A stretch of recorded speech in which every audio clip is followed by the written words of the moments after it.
All right, everyone. I'm right here. See my hands over here. I know you can't see me too well. It is Florida State Seminoles Live. It's our 5th edition. And Florida State, the Sunshine State. Yeah, I'm trying to make, I've got my garnet on. It all works. I know you can't see me, but again, it works in regards to Florida State football talk. Here each and every Wednesday night at 7 o'clock Eastern time. All right, we got Logan Robinson on the line from Knoll Game Day and Jason Parker from Chop Chat. Gentlemen, how you doing? Good day, sir. How are you? I'm doing great.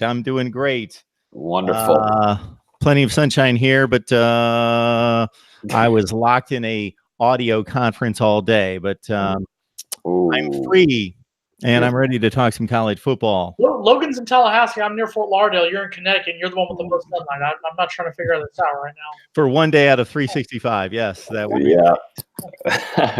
Finally get some sun. Maybe get you a tan lit. There we go. We actually, I don't know which state would get more sun. Actually, the truth be told, there is some sun up here in Connecticut. It's just usually 22 degrees and sunny. That's the way it typically is. A light breeze, you know. A light, brisk breeze. Yeah, exactly. All right, we're here to talk Florida State football. We welcome everyone in here each and every Wednesday night at 7 o'clock Eastern time. And of course, to get your friends, your family, your social media acquaintances set for the upcoming season. Just don't hog up all the insight and the information and knowledge yourself.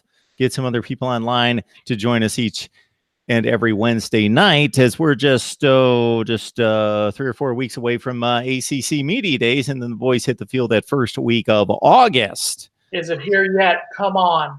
August 31st. Good. No, again, there's a difference between living in Connecticut and living in Florida. We don't want the summer to leave too quickly. That is true. You're not rooting for football season to get here too quickly. Yes, I love football as much as anybody on the planet, but let's keep it 85 degrees and sunny.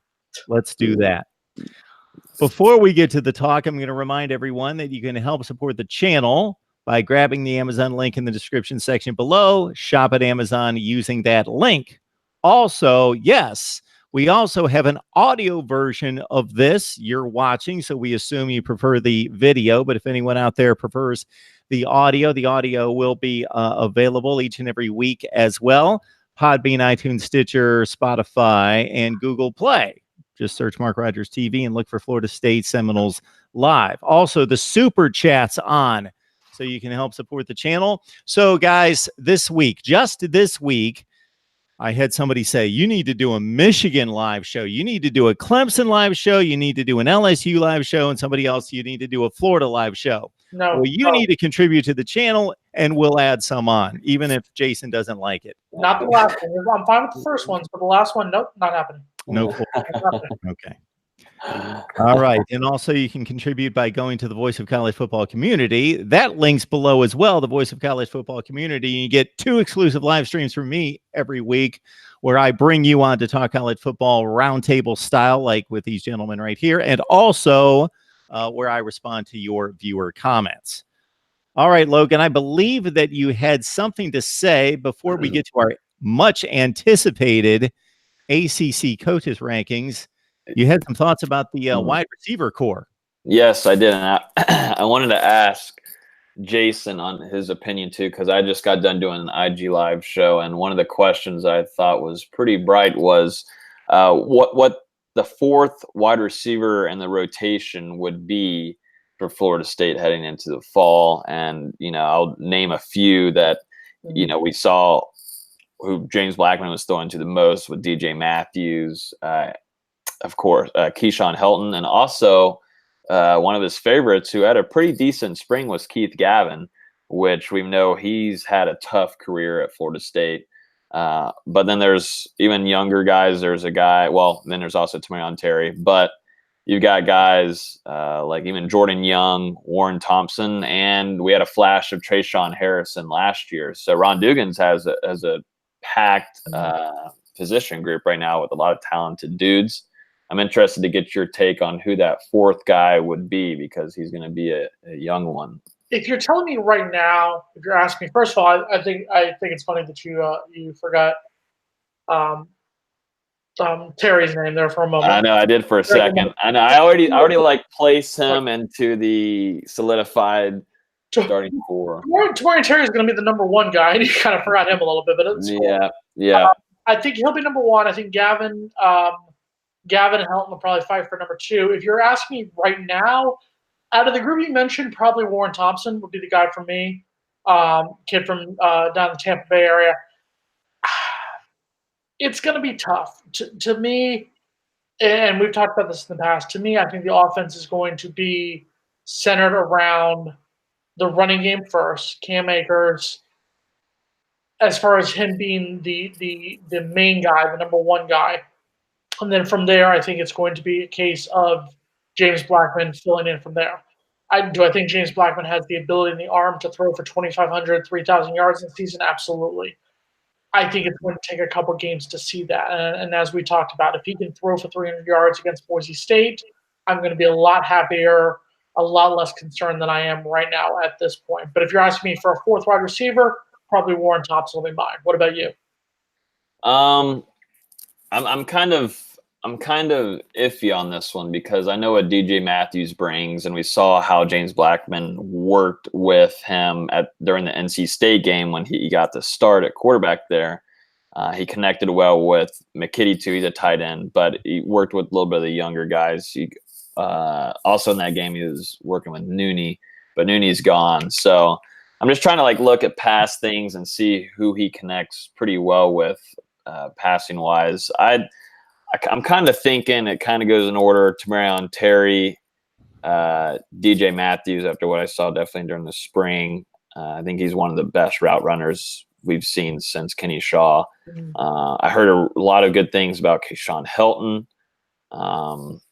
Warren Thompson had some flashes during the spring. I think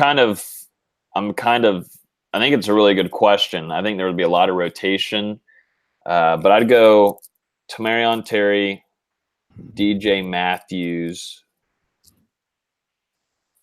Keyshawn Helton, and I think it's a fight between. This is tough. It's so tough because Keith Gavin had a rough career so far at Florida State, but I think it's gonna be a fight between Keith Gavin and Warren Thompson. But there's talented guys like Jordan Young that are still waiting there that Tennessee was trying really hard at the end of his recruitment to grab him because they knew how talented he was. My one concern with Matthews is I think he has flashes of greatness. I mean, a lot of it on special teams. He had good, punt returns. Obviously, the Miami game, the touchdown against the Canes. I'm concerned about his consistency. Can he do it for a full 12-game season? He had flashes of brilliance as a freshman, flashes last year. Can he do it consistently to be one of the top three? That's why I've left him out for the moment. Can he get back in there very quickly? Absolutely. Mm-hmm. But for right now, that would be my one question mark. Mm-hmm. I think it plays a lot too with the quarterback role this year. You got a different guy that I believe reads the field better than DeAndre Francois did last year. He kind of is not going to stare down his receivers as much as Francois did. And I don't know. I mean, we just kind of got hints and we saw things during the spring, but things can change in the fall for sure. But most definitely, you got a quarterback that likes throwing the ball deep, or he has a better talent at doing that, I should say. He's more accurate. And that's where, of course, Tamorrion Terry can play a vital role. And, Taggart likes, going and also Bryles too, but he'll be kind of quiet with it for a little bit, but then he'll go for a deep ball on you out of nowhere. And I think Blackman brings a nice touch for that wide receiver core, definitely with Dugans there as coach. Let's not give Francois too much. Let's not rile him up too much since we're going to see him on November 16th, apparently. That's right. Rumors come true, and he ends up at Alabama State. I'm still trying to figure out that one because in South Florida there was the whole talk of him walking on FAU. You kind of wondered how that one was going to go. But now if he ends up at Alabama State, that's going to be interesting. November 16th. Mm-hmm. That one will be interesting. I don't think it makes Alabama State closer to upsetting us, but I think it makes it interesting. We'll leave it at that one. Oh, wow. Ooh. That's an interesting. I think it wouldn't even be. Hold hold on, time out. No. Florida State still kills Alabama State. No. Yeah. Respect there. I just think it will be interesting to see him Yeah. being tackled in an opposing uniform as opposed to in burning gold. Yeah, see if they really want to hit him as hard as some of them called him a brother whenever they were in the locker room. So yeah, that's an interesting thing. We're trying to keep an eye on that because and it was reported from two people that cover FAU down there that he did indeed visit Alabama State all day, and I think this is happening because of the FAU quarterback that got reinstated after suspension. So Francois is looking at maybe other opportunities, and if it were to be Alabama State, then yes, Florida State would play DeAndre Francois the week before facing the Gators, or 2 weeks before facing the Gators in Gainesville. So. Mark, we were talking about this to give you more time to move Willie up on your top ACC coaches list. That's why we were talking about that. You guys stretched well enough. You did a nice job, definitely. It's Mark Rogers TV, the voice of college football. This is our Florida State live stream each and every Wednesday night at 7 o'clock Eastern time. And you are certainly on the live chat. Welcome to send us your comments and questions that I will serve up to Jason and to Logan. And you can do so while we anticipate my schooling and enlightening of Jason on the hierarchy of ACC coaches. All right. So a few shout outs here, and I apologize because I couldn't rewind all the way to the beginning of the super chat, of the live chat, I should say, the chat room, which reminds me we do have the super chat on. So if you love what we do here in delivering the best in college football content each and every day, best discussion, debate, and analysis, then please support us in the super chat. Mr. Sugar Dove, Deep Barat, Rob Krause is checking in, and he later in the live chat has his top 4 wide receivers listed. We'll get to that in just a second. We got Daniel on the line. We've got Greg G. We've got Cheryl. We've got all sorts of good folks. George, of course, big Florida Gator fan. Oh, come on, George. Supports the channel by showing up for a Florida State live show each and every week. And so does Cheryl, as an Ohio State fan, showing up for my other shows. Greatly appreciated. Bobby Swinson tuning in from Tucson, Arizona. And all sorts of folks here. We got D predicting the Noles go 15-0. Okay. All right. Okay. Someone's drinking. D, that's what June is all about. D, you just bask in it right now, buddy. I love my alma mater. I'm proud to be a Seminole. They will not go 15-0 this year. I'm going to make that bold prediction right here months before the season. They will not. That is bold.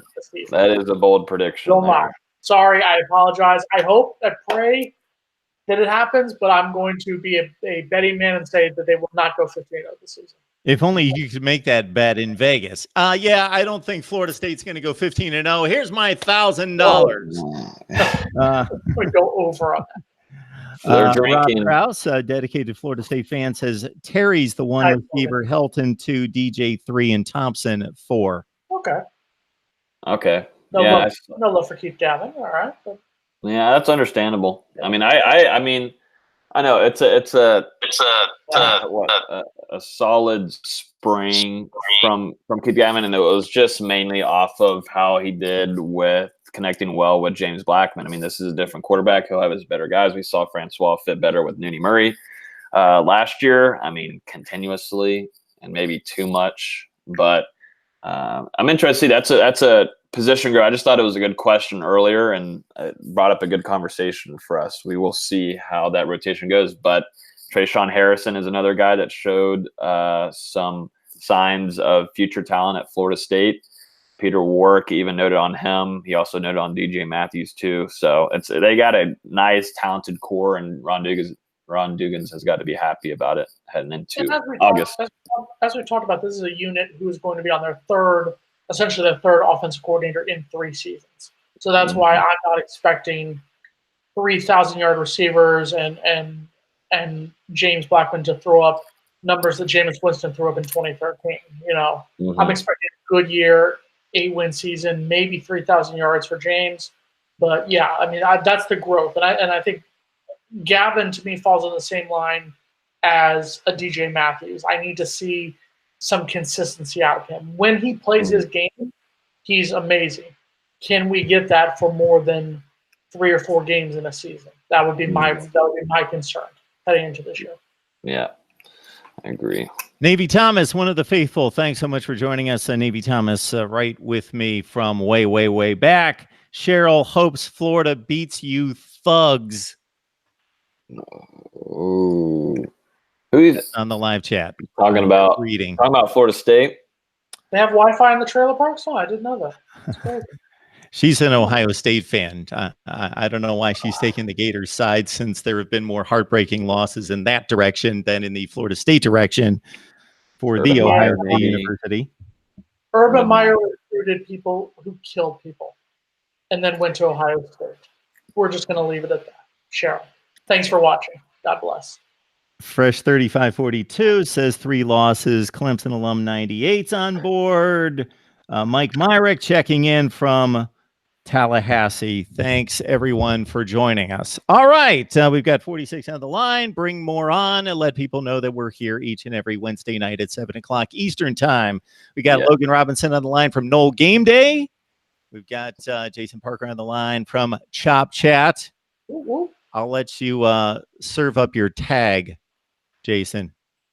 Oh, I was just kidding about that earlier. I mean, we are your number one. It was well stated. It was well stated, well written. We are your number one source for FSU athletics in our own mind at the moment right now. I'm sure Knoll Game Day would disagree with that. I'm sure Logan would disagree. We will combine and say we are both your number one source. There we go. There we go. We are combining our forces. We do. I'm simply an impartial platform. That's right. That's called staying in the line right there, you know. Yep. I don't even have to say anything. It makes my life easy. I can look up stats and stuff while you're saying that. All right, Logan, since Jason has already contested my rankings of ACC coaches, I think it best be ordered that you start off with your rankings, and then Jason and I will, I guess, go at it. Let me look at something real quick. We're making June adjustments to our ACC coaches rankings. Did somebody have a bad day at practice or something recently? Someone didn't do their homework. That's all I'm saying. It was a tough. Logan. You study. Jason will start. Yeah, Jason's got. I thought he wanted to lead off anyways for last week. He said he was ready to unleash it because I wanted to comment on whatever silliness was being brought up. Okay, we'll do that.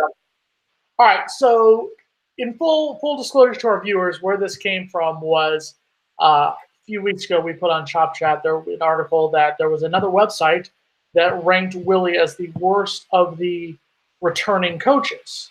Worst of the 10 returning coaches in the ACC entering the 2019 season, ranking him below 2 newcomers, including somebody who hasn't coached the ACC in well over a decade. Jason, I almost promised to not interrupt again, but how can somebody rank him as the worst returning coach and then say, what was the next line that you gave? It was contradictory to that one. No, what I said was that I find it hard to believe that, number one, you're going to rank 2 new coaches ahead of him, including somebody who just came to a 2-10 Louisville team from Appalachian State. That has nothing to do with the man's coaching ability. That's no disrespect to Appalachian State. My argument is, how can you rank 2 people? It was Louisville's Scott Satterfield and Mac Brown were both ranked ahead of Willie Taggart. My argument is, how can you rank them ahead of somebody when neither one of them has coached at that school? And I know people say, oh, Mac Brown used to coach at North Carolina. He hasn't coached at North Carolina in over a decade and a half. You cannot rank them ahead at this point because you don't know what Satterfield's going to do at Louisville. You don't know what Mac Brown is going to do with this North Carolina team. So that was my argument about why neither one of them should be ranked ahead of Willie Taggart. So before we hear your rankings, if Nick Saban got fired by Alabama, if it were possible, tomorrow and got the job at Wake Forest, you would rank him 14th in the ACC coaches rankings? If you're asking my opinion, yes, I would put him. If he was one of the new coaches, I would not put him as the top coach in the ACC. Number one, I wouldn't put him ahead of Dabo Swinney. Okay, that's fine. Right now. But no, I would not put him as number one until I've seen what he can do with the product. Would he be number 2? I mean, you're putting gun to my head. Nick Saban's a different animal, but no, probably not. Not right now. I would not. Listen, you ask, you want Okay. answers. If you're Mark Okay. Rogers, It's an college interesting football, ranking system. you are Mark Rogers, the voice of college football. This is what you're going to get here. All right. I will not interrupt again. I will be taking notes and then I'll fire away. Go to it, Jason. I also found the article that you're talking about, so now I had to find it, but I can base off of what silliness is about to come out. Okay. Well, it's some silliness that's coming out. I think I found it. I think it's because they've got Dabo 1 and Nick Saban 2, right? And that was ranking the ACC and the SEC together. Well, ours came from. I mean, I don't want to put out another website, but it was a CBS Sports article, CBSSports.com. Yes, we talked about there. So I'll give you mine right now. Now I'll say that. I'm sorry, Jason. Did I promise not to interrupt you? I'm going to do it one more time. Who in the world is ranking two conferences? You either rank individual conferences or you rank everyone. You don't. What is the next ranking going to be? Big Ten and Pac-12? What do they have to do with each other? That makes absolutely no sense. Well, number one is Dabo Swinney, and the very bottom is Willie Taggart at 28. And Mac Brown is number 23. Yeah, so it sounds like it's an SEC, ACC coaches rankings. That makes absolutely no sense either. Okay, yep. Jason. I mean, we're the same region, so it works out there, except for Boston College and Missouri and everyone else. But other than that, it's all the Southeast. Oh. I'm going to pick two divisions in the NFL and rank their coaches. The AFC West and the NFC East. There you go. The Chicago Bears are the only team that has won both an AFC division and an NFC division the last 2 years. They swept the AFC North last year, and then they swept the NFC North this year. Hopefully, we never get any more random than that with our trivia. You want randomness? You come to ChopChat.com. We've got some randomness for you right there. All right. So we've been waiting 2 weeks for this. If there's no more interruptions from Mark Rogers TV, the voice of college football, we're good, Mark? You can slam me if you include the tag every time. That's fine. Okay. Every single time, Mark Rogers TV, the voice of college football. All right. So what I'm going to do is, number one, in my opinion, because I think the new coaches have not proven anything yet, I would rank the 4 new coaches in the ACC in spots 11 through 14. I'd put Scott Satterfeld at Louisville at 14. I'd put Mac Brown at North Carolina at 13. Jeff Collins from Georgia Tech I have at 12. And Manny Diaz at the University of Miami I have at 11th right now. Can they all move up? Yes. And I think Miami will be a team that will compete in the Coastal Division, so I can see Manny moving up on that list. But right now, I think because they're new, because you don't know, I have to put them there. All right. At number 10, I have Pat Narduzzi from Pittsburgh, because I'm still trying to figure out how in the heck they won the Coastal Division last year and how they ended up playing in the ACC championship game.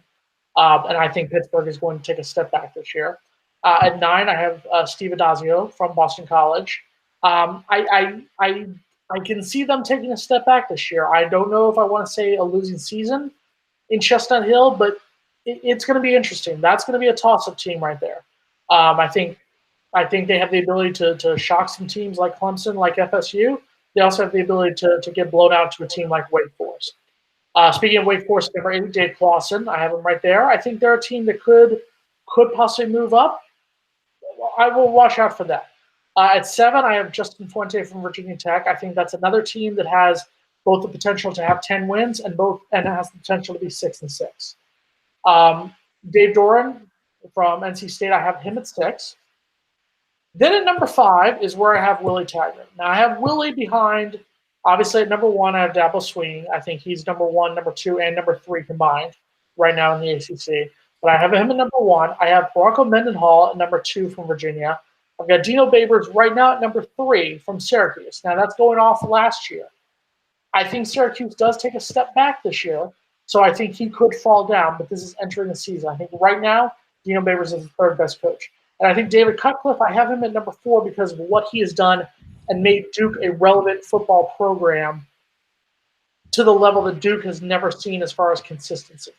Now I have Willie at number 5 right now because I think FSU has the potential to be a 9-10 win team this season.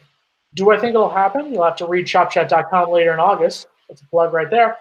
But I think that potential, the ability that it's starting to be seen right now. You take a look. There's the article from Bleacher Report that I was going to give James Coleman, if he ever returns to us here. I was going to give him a plug because they're interviewing the writer tomorrow.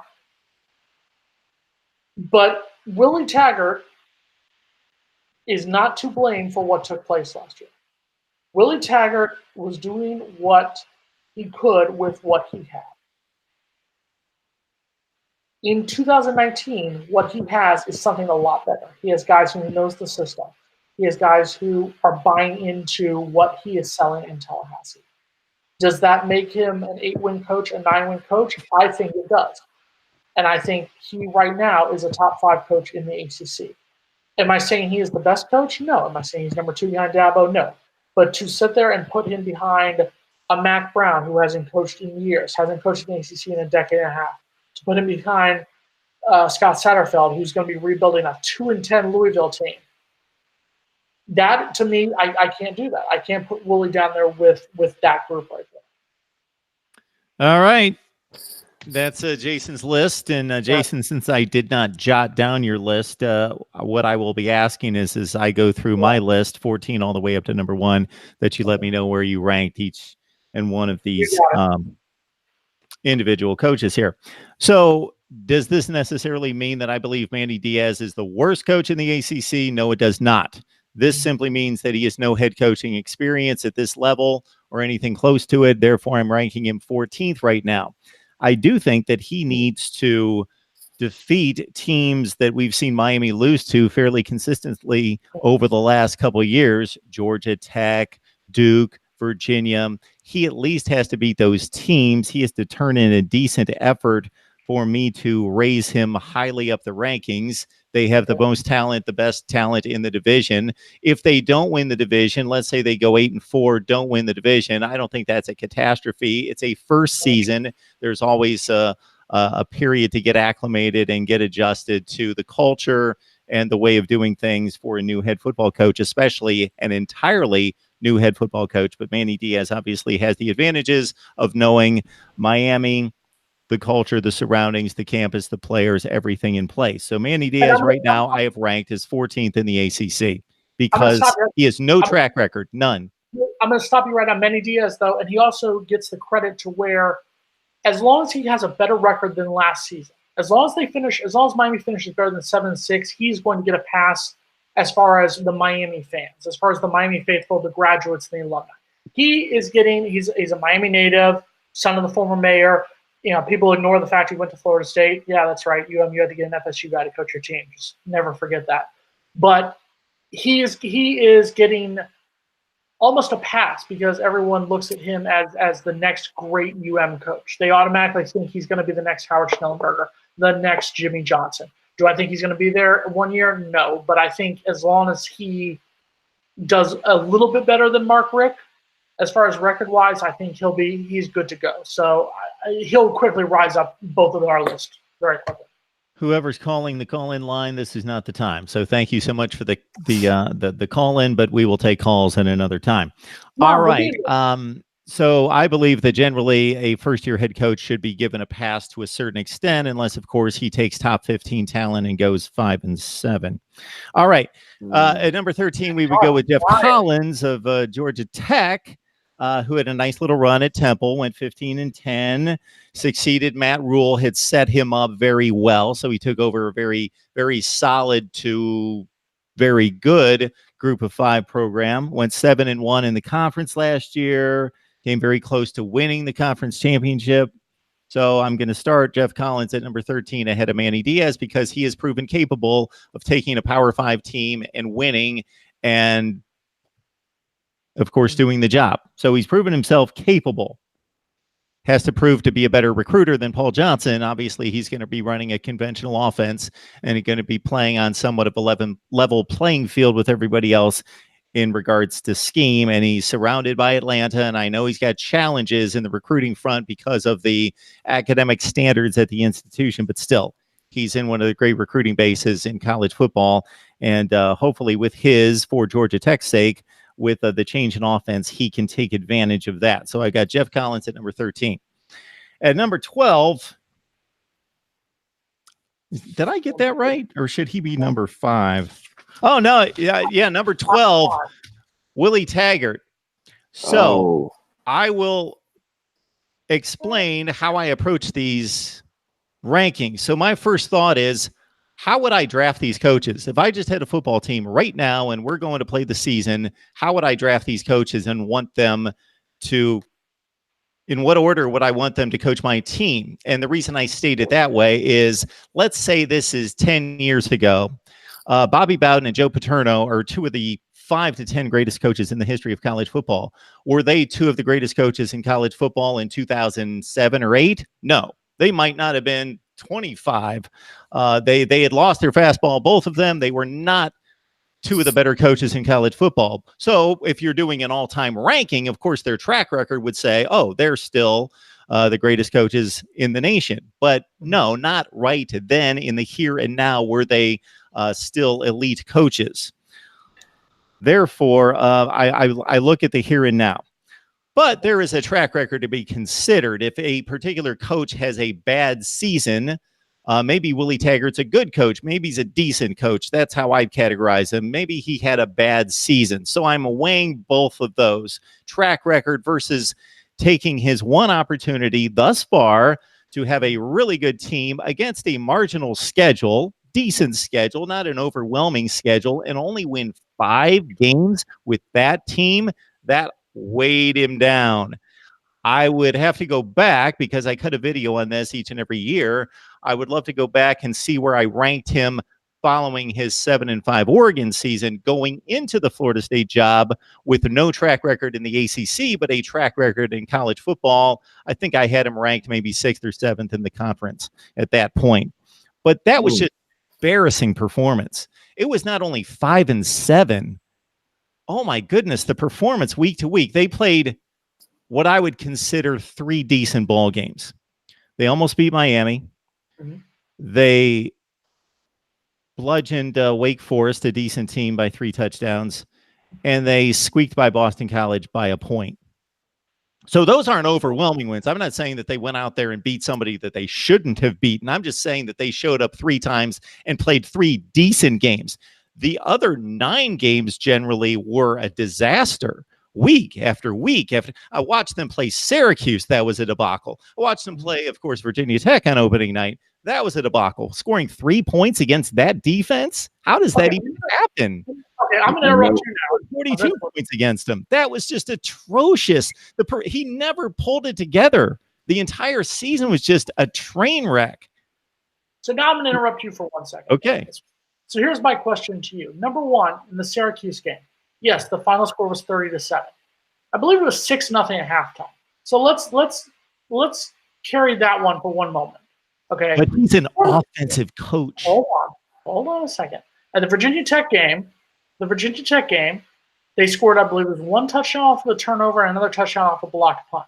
Am I saying Florida State wins both of those games? No, probably not. But what I'm saying is let's look at everything. I feel like Mark Rogers TV, the voice of college football on YouTube.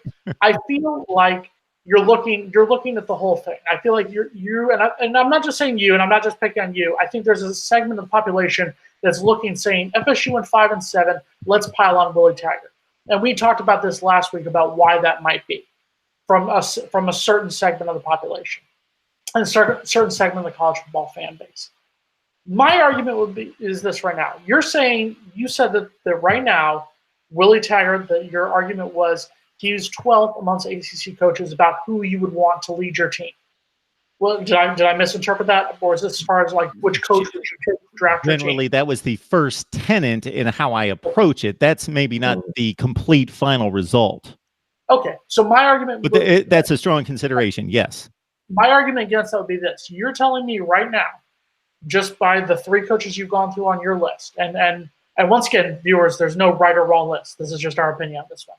You would take Mack Brown, who Florida State grad, love him as a Seminole, but who hasn't coached a game since 2013, has been busy in the broadcasting booth with ESPN and ABC. You would take him right now over Willie Taggart coaching a team? This is who I would definitely take right this second over Willie Taggart. Definitely. Dabo. I'm taking Bronco Mendenhall. I'm taking Dave Clawson. Absolutely. David Cutcliffe. I think there's some consideration there. I'll take Cutcliffe. I think Dave Clawson's exceptional. I'm taking Scott Satterfield. I'm taking, and then the guys that I would have to think about are a glut of coaches. Dave Doran. I think I take Taggart over Narduzzi. I think about Adazio. Steve Adazio is going 7-5 year after year after year at Boston College with recruiting classes. Who is beating a path? What 4 and 5 stars are beating a path to Boston to go play for the Boston College Eagles in front of 32,000 people every week? Nobody, but he's still going 7-5 in the same division over and over and over and over. Boston College is not UConn. They're not going 1-11 in the AAC and then leaving for the Big East.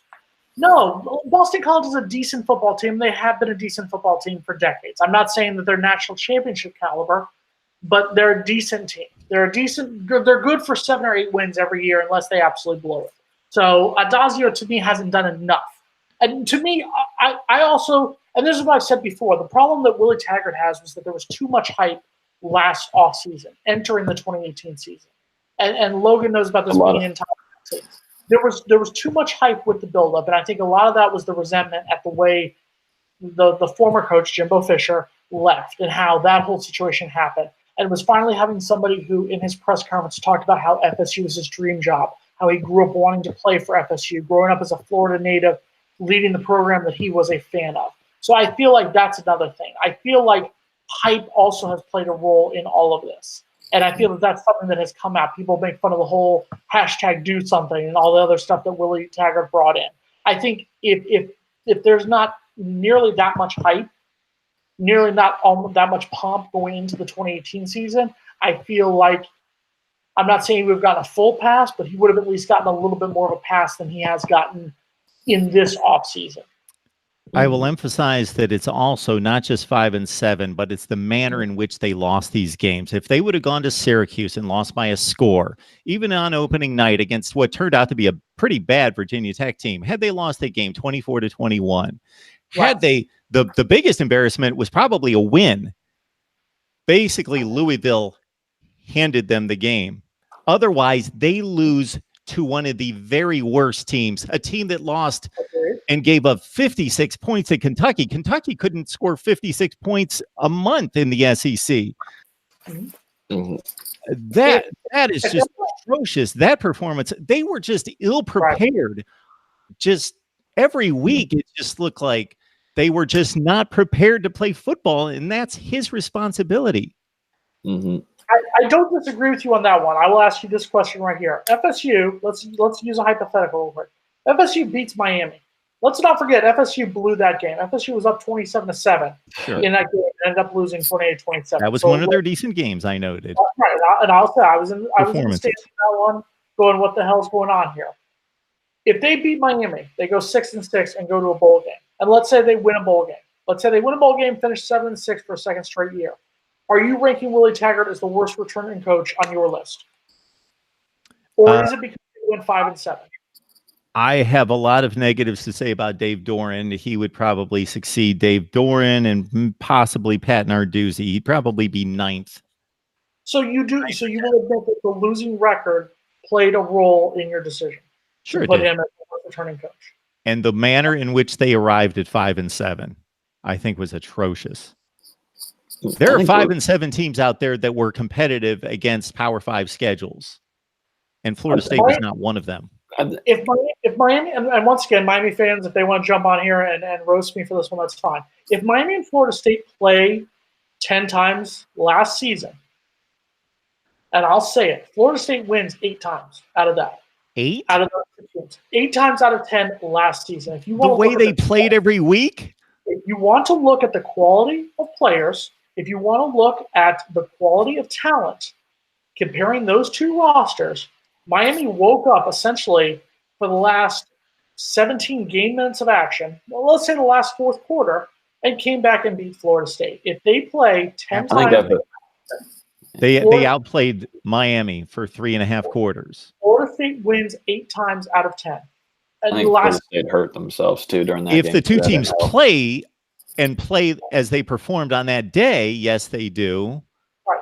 But so, we can play A plus B equals C all day.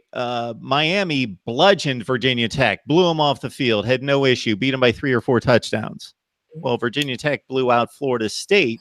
Miami played a lot. Miami played a lot of like teams that Florida State played, even though they play in different divisions, and they had much better results, and they weren't even that good. Do I think Willie Taggart deserves a decent amount of the blame for what took place last season? Absolutely. And I have said that. And if they somehow, if it hits the fan this year and Florida State has another losing season, I will be the first person saying it's time to consider moving on. With that being said, Florida State, what took place last season was a one-time thing. And to sit here and blame Willie Taggart, I'm not just saying you, Mark. I'm not coming down on you or anyone else on here. But to sit here and blame Willie Taggart for what took place last year and to put it all on Willie Taggart for what took place last year is the wrong move. That's why when websites put him as the worst returning coach in the ACC, that's what I have a problem with. Because I feel like there's a lot of things you have to take a look at.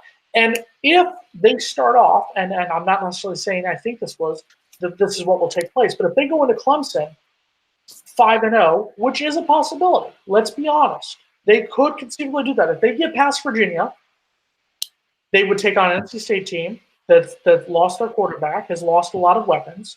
The game is at home. If they can, if all the stars align and they go into Clemson 5-0 or 4-1, all of a sudden is the same criticism going to be there for Willie Taggart, simply because they have a better record at that point? Generally, as I go through these coaches' rankings in all the conferences, I think most of these guys are capable coaches. It's not like I look at a particular conference and say, they've got 3 good coaches and the rest of these guys suck. I'll get down to the 9th or 10th position in most conferences and still feel this guy's doing a nice job. He's capable. If we grab in any of these other conferences like mid-tier to lower-tier coaches, and they were going to inherit the Florida State job, I would expect them to go out there and go 8-4 with that schedule and that talent. With last year's schedule? With any year Florida State schedule and that talent, I would think that they can win 8 games. And again, I arrive at this more so based on how they looked. Nebraska went 4-8 last year. During the last 2/3 of the season, Nebraska was competitive in every game. They played better than Florida State. They didn't win as many games, 5-4, but they were competitive against team after team after team after decent team, after good teams. Michigan State, Ohio State. Florida State didn't show up 9 times. Florida State played one team last season with a losing record in the regular season. Louisville was the only team they played with a losing record. So, to me, the argument of Willie should have done this, Willie should have done this. Willie was playing Willie was playing. The FSU Seminoles last season were playing arguably their toughest schedule in the history of the program. Only one time before in their history had they played a schedule where they only played one team that had a losing record by the time the regular season was over. Once again, am I saying 5-7 is justified after what happened last year? No. Should Willie take some of the heat for what took place last year? Yes, absolutely. Does he deserve as much as he got at the end of the season and as he had at the start of the offseason? And it has started to die down a little bit as more stuff has come out from before Willie even stepped foot in Tallahassee. But does he deserve as much slack as he got? Or excuse me, as much of the attacks as he got? No, not at all. Not at all, unless it's coming from the voice of college football. So I will note here that I made these rankings just after the season. Maybe 3 weeks after the regular season. Obviously, no games have been played, or not the regular season, but the complete 2018 season. I do note here in my notes that he had a nice turnaround at Western Kentucky and at South Florida. And again, I'm not locked in just on 5 and 7. Those turnarounds were good. I think he's given a little bit too much credit. They weren't remarkable turnarounds. He did a very nice job in building those programs to much better places 3-4 years later than where they were. His 1 year at Oregon, for me, is a neutral ranking. He went 7-5 for a team that should probably go 7-5.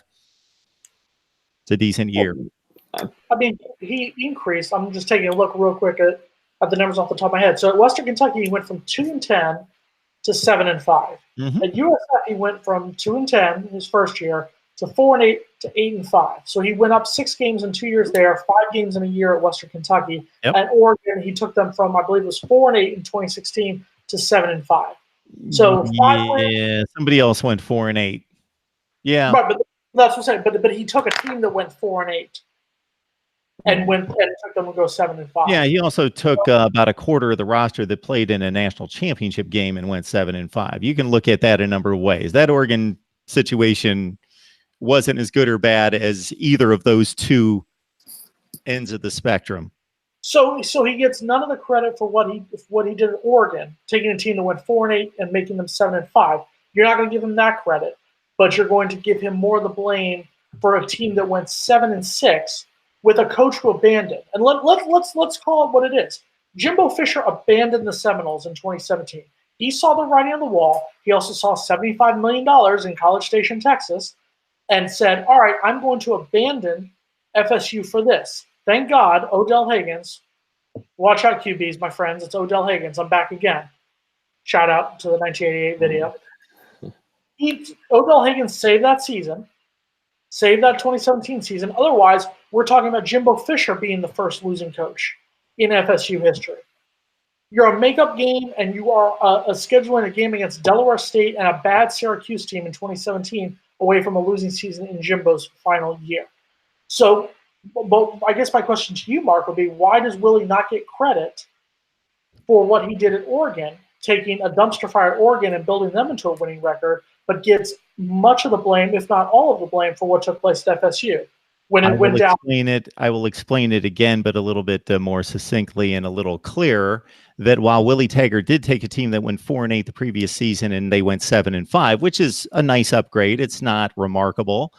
He also took a team that half the roster, if you're looking at the freshman and sophomore, that played in a national championship game and then the next year went 9-3. He also took half that roster and went 7-5. So it wasn't a remarkable coaching job that he did. It was that team should have gone 7-5. And then went 9-3 and then went 4-8. So had a major drop off. We're not just talking about a little drop off. There were half of that roster knew what it was like to play in a national championship game and go 9-3 the next year. There are members of the 2017 FSU roster who were redshirts on the 2013 team that won a national title. They're walking around with the rings. So yes, and Willie Taggart's going 5-7 with a roster that many of those players won an Orange Bowl, finished in the top 10 in the nation. Mm-hmm.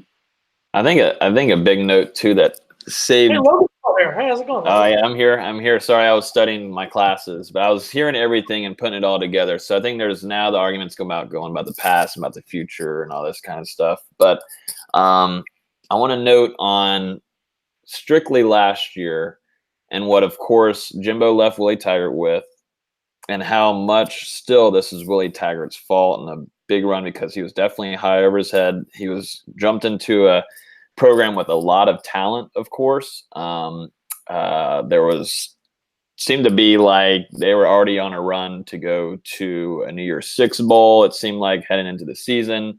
Fans were stupid hyped. I've never seen it like that. I've never seen the stadium like that before a home game kickoff before. Seems like the players were high over their heads quite a bit. And then during the season, we saw that Willie Taggart had lost control. It seemed like almost on the sideline. He's got two players punching other opponents. The can't sub in a guy to save their lives.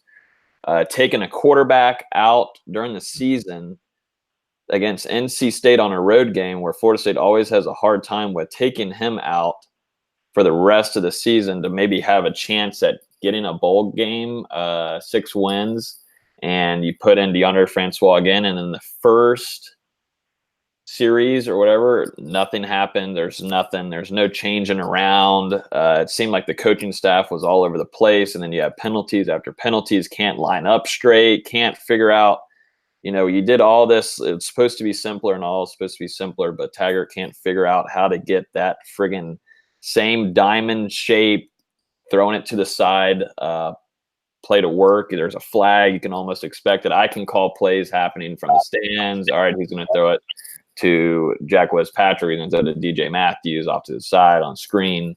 And there it is. It's a 5-yard loss. So I think there was a lot. I think Willie Taggart was very excited for the talent that he had there, and I think he thought it'd be a smoother sailing to getting wins. But the ACC still has some very nice talent in there. It seems like there's only Clemson, but there's some teams that are moving up, like Virginia, and even Virginia Tech has some chance with Fuente, who I think is a pretty decent coach in the ACC. But Willie Taggart has quite a little bit of blame, but there was a bad diseases that were still on that team, like with even former players. I'm not going to note some of them, but if around Florida State, there were some that just weren't good, but most of them have left by now, and I'm sure Willie Taggart has seen what it has done to his team.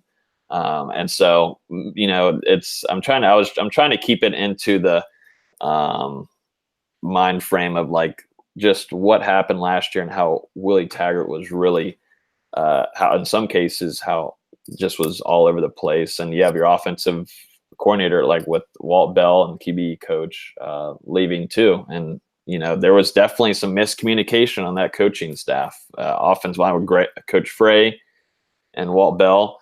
And there was some changes that need to be made, and that's what has happened. So I just kind of kept it on there a little bit from last year.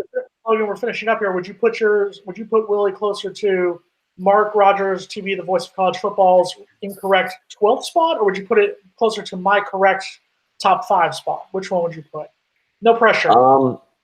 Last year alone, and I'll be honest, I was very worried about Willie Taggart. I was pretty worried about just how the sideline and how not even being able to, you're playing against Florida and you're still getting flags about lining up in the formation. That's in high school, you would get ripped apart. So I would put Willie Taggart as of last season, and with the talent he had,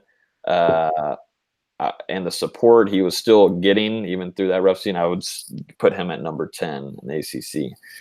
They're both wrong. Jason, anyway. just to show you what, Jason, just to show you what I don't even hear what you guys exchanged there. But anyway, we need to get off the line. But just to show you what a fair debater I am, to your point of several minutes ago, I looked up my schedule rankings for last year. And I'm still trying to verify where I ranked them nationally because I didn't put that graphically and I can't listen to it. I did say and rank Florida State to have the toughest schedule in the ACC. And I believe I ranked it somewhere in the top 5 in the country. I mean, your last 5 games of the season, and I know you have to win. You enter the last 5 games of the year 4-3, and you need to win 2 games. Your last 5 games are the team that wins the national championship, a team who plays in the college football playoff against that team that wins the national championship, another team that dominates in their New Year's Six bowl game. Yes, I just gave Florida credit and made me nauseous. And an NC State team that played in a decent Gator Bowl, and a Boston College team that went to their bowl game. Once again, not making excuses. 5-7 and a losing record is unacceptable. But does he get a pass because of the crap storm that was there before? To me, yes, he does. And again, to me, it's more the manner in which they played some of those games. And I'll put Clemson in a completely different category, although no Florida State team should lose 59-10 to Clemson. But anyway, I'll even disregard that game because Clemson rolled over almost everyone. Some teams did step up like a Syracuse and play them tough. It was scoreless in the first quarter. After the first quarter was scoreless. Mark that down. But a lot of teams played Notre Dame well, including a lot of teams in the ACC, like a pretty marginal Virginia Tech team. It was a 1-score game mid-third quarter. But it was cold. State got embarrassed. It was cold, Mark. It was very cold. I'm sorry. It was very cold. One of the coldest games. I'm sorry. That was cold. I'm sorry. You got to note that. Hey, everybody that's calling me, throws. I'm sorry, not the time or place. We're wrapping up our Florida State show. Would love to talk about this forever. I'm sure we could. Logan Robinson, Noel Game Day. We got Jason Parker, of course, on the line from Chop Chat. And despite some of his views, we will invite Jason back. Yes, of course we will invite Jason back. He's got a place here each and every week as one of our main contributors on Florida State Seminoles Live. You guys are the best. We appreciate it. And now I'll be back, I guess, next week with number 11 on my coaches rankings. And it may take us like a 4-part series to get through the ACC coaches rankings. Or maybe it won't, since we made it through Willie, or I think we did. This is how we get through the summer. We're just going to go like this. This is going to get us into August. That's right. Yeah, all right, exactly. You guys, have a great week. We'll see you next Wednesday. See you. Everybody else, we will see you in as quickly as I can turn around this link, and we will set you up for Miami football talk at 8 o'clock Eastern time.